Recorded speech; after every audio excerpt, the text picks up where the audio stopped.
Right. Now, the heat of the afternoon will still be potent, but for now, at least we've got 60s even for parts of the upstate, looking down in Abbeville, looking in Union, and over into Toccoa have dropped into the upper 60s. It's low 70s in Greenville, Spartanburg, Gaffney, and Anderson, and we've got mid and lower 60s in western North Carolina, so it's feeling pretty good there too.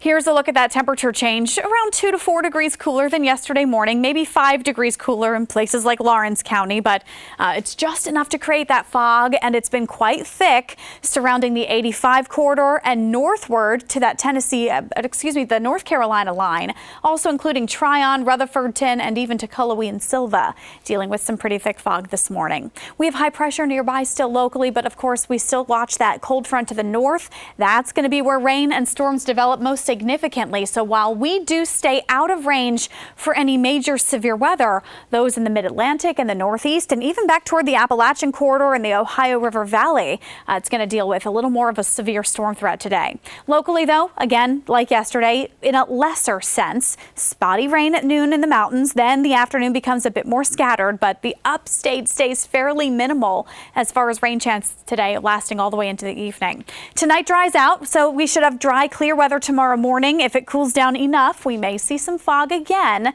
but then we are looking at more of a scattered to widespread chance for showers and storms by Thursday afternoon. High temperatures today get to 94 degrees. You'll have a few storms. It won't be all that bad with wet weather, but it will stay hot and humid. Mountain towns 88 today with increasing clouds and more storms. So with the fog this morning and a storm chance this afternoon along with the heat, it's back to a 7 out of 10 on the Carolina Sky Meter.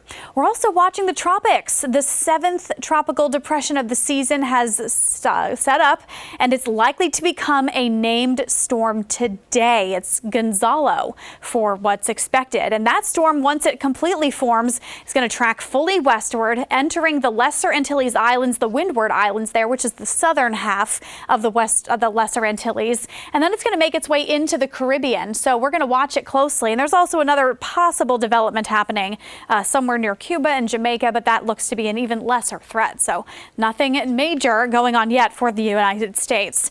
Temperatures will cool off just a bit toward the end of the week as storm chances increase, and then the weekend gets a little hotter with slightly fewer storms.